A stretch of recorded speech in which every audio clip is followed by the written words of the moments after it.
The last trumpet sounds and God descends. Paul wasn't guessing. What does Paul exactly mean by last trumpet? Well, I think I can safely assume and believe that he was not thinking about John's in Revelation's seventh trumpet. Why is because First Thessalonians and First Corinthians were both written 40ish years before John wrote Revelation.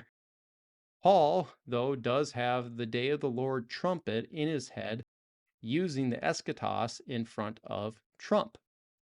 It's telling that outside of Paul in the New Testament, you only see a trumpet in Matthew 24's Olivet Discourse, Hebrews once, and in Revelation.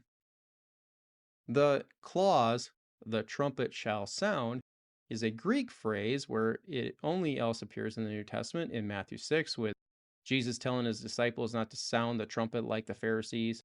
And then all in Revelation when you hear, about all seven trumpets, the trumpet, then the next one sounded, the next one sounded.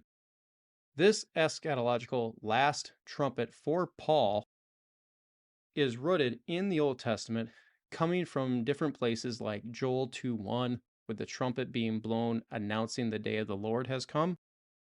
Isaiah 27:13 is another clear representation of eschatological trumpet being blown. And the final example for me is in Zechariah 9:14 through 16, with God himself blowing the trumpet, announcing his coming to save his people in battle in that day, which is a common phrase referring to the day of the Lord.